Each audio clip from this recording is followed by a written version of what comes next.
तर मंडळी बघा आता किती छान अशा कुरकुरीत वड्या झालेल्या आहेत. तर ह्या वड्या कशा बनवायच्या तर ते आपल्याला आता या व्हिडिओमध्ये पुढे पाहायचं आहे.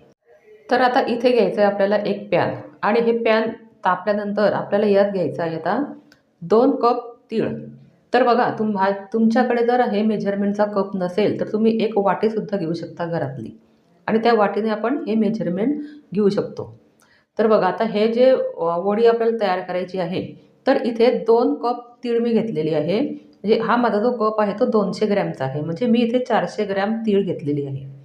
आणि आता इथे आपण छान अशी गॅसवरती मंद गॅसवर खरपूस भाजून घ्यायची आहे.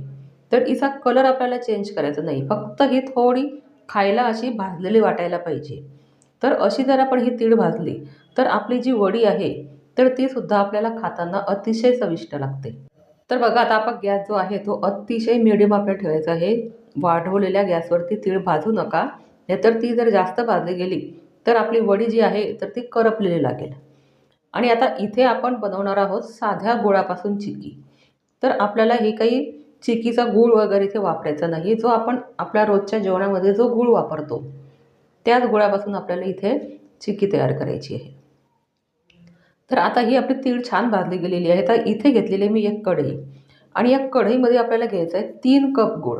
तर बघा मेजरमेंट 2 कप आपण तीळ घेतलेली आहे आणि 3 कप आपल्याला इथे गूळ घ्यायचा आहे आणि थोडं आपल्याला यात पाणी टाकायचं आहे. म्हणजे आपल्याला याचा पाक तयार करायचा आहे. तर बघा आता तो पाक जो आहे तर तो 1 तारी किंवा 2 तारी असा करायचा नाही आहे. तर तो पाक कसा तयार होईल हे मी तुम्हाला पुढे दाखवणार आहे. तर बघा आता ह्या ज्या वड्या आहे तर ह्या आपल्याला लाकडी पोळपाटावरती तयार करायच्या आहे. तर माझ्याकडे हा पोळ्यांचा पोळपाट आहे. तर त्या पोळपाटावरतीच मी ह्या वड्या तयार करणार आहे. आणि अजून माझ्याकडे एक ट्रे आहे. आपण भाज्या कापतो तर तो ट्रे माझ्याकडे आहे. पहा असा लाकडी पण आहे ट्रे. तर त्याच्यावरती सुद्धा मी हे आपलं तिळाचं जे मिश्रण आहे तर ते टाकणार आहे. तर हे असं लाकडी जर घेतलं तर त्यात आपलं तीळ आहे ते चिपकत नाही. म्हणून शक्यतो लाकडी पोळपाटच घ्या. तर आता आपले हे वड्या थापायचं जे आहे पोळपाट वगैरे तर तो रेडी झालेला आहे. तर आता बघूया आपला पाक कसा झाला तो. बघा आता गूळ इथे थोडं वितळायला लागलेला आहे. तर पूर्ण गूळ वितळल्यानंतर याचा थोडा पाक तयार होतो. तर बघा आता हे मंद गॅसवरती आपल्याला हे पाक इथे तयार करायचं आहे. एकदम गॅस मोठा ठेवू नका. कारण इथे पाकसुद्धा असा करपून जातो. म्हणून मंद गॅसवरती हा जो गूळ आहे तो पातळ करा. तर बघा आता इथे हा गूळ आपला छान पातळ झालेला आहे आणि त्याला उकळी पण आलेली आहे.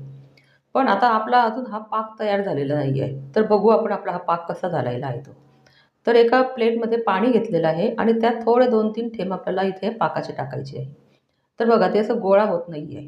म्हणजे आपला हा जो पाक आहे तर हा पाक आपला तयार झालेला नाही आहे. तर अजून आपल्याला हा पाक इथे गॅसवरती शिजवून घ्यायचा आहे. तर बघा मंडळी ही अतिशय सोपी मेथड आहे. पाण्यामध्ये पाक टाकायचा आणि आपल्याला पाहिजे तसा तो पाक तयार झाला किंवा नाही तर हे आपल्याला लगेच ओळखता येते. तर बघा आता अजून आपण एक वेळा चेक करूया कसा आपला पाक झाला तो. तर बघा आता आपला पाक बहुतेक तयार झालेला असेल. तर पहा आता छान अशी याची अशी गाठ पण तयार होते आणि तो पाण्यातनं छान उचलला पण जातो. तर बघा आता तुम्ही याचा आवाज ऐका. तर बघा असा आवाज जर आला तर ओळखायचं की आपला पाक हा तयार झाला आहे. तर बघा आता इथे हा पाक तयार करायला मला 10 ते 12 मिनिट लागलेले आहे. तर कोणकोणत्या गुळाला कमी वेळ लागतो, कोणत्या गुळाला जास्त वेळ लागतो. तर आता इथे आपण जी तीळ भाजलेली होती तर ती तीळ आता याच्यात टाकून घ्यायची आहे. आणि ही तीळ टाकल्यानंतर आपल्याला फक्त 1 किंवा 2 मिनिट हे आपलं छान असं गोळा तयार करून घ्यायचा आहे. तर बघा आता आपला हा गॅस जो आहे तो मी खाली बंद केलेला आहे.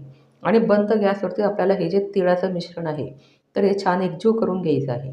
आणि बघा आता ही पुढची जी प्रोसेस आहे तर ती अतिशय फास्ट आहे.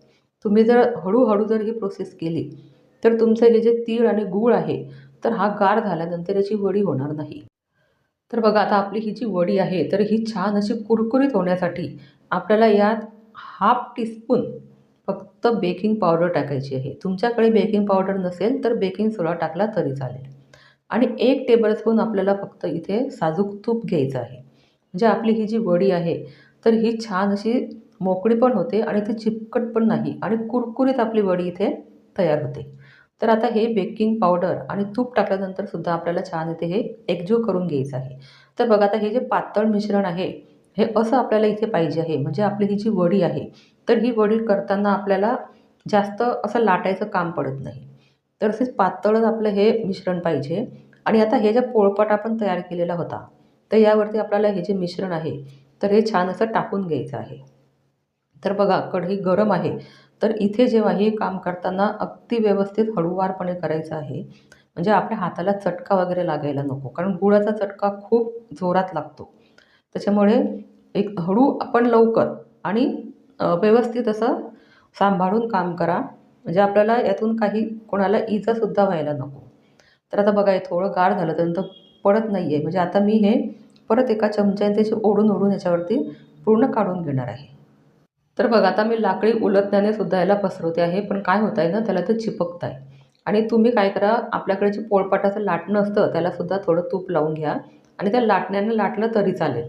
पण ते काय होतं एकदम गरम आहे आणि त्यामुळे ते तीळ आणि गूळ हा आपल्या लाटण्याला पण चिटकतो. पण काही हरकत नाही. ते आपण लाटत राहायचं म्हणजे आणि आपली जी वडी आहे ती अतिशय पातळ तयार होते.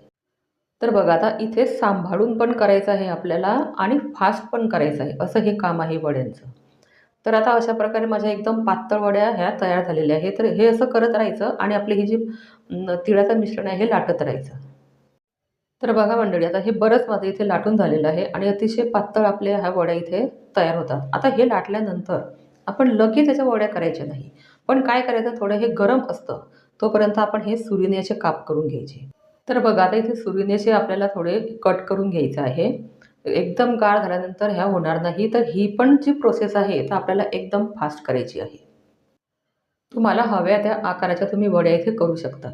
आता बघा आपलं हे जे मिश्रण आहे ते हे छान असं गार झालेलं आहे. पण थोडं मला हाताला हे कोमटच लागत होतं. यापेक्षा अजून गार करायला पाहिजे होतं. कारण बघा थोडं गरम असलं तर त्याचे तार तुटतात. पण ते जेव्हा आपलं गार होतं एकदम तर तेव्हा हे गुळाचे तार तुटत नाही.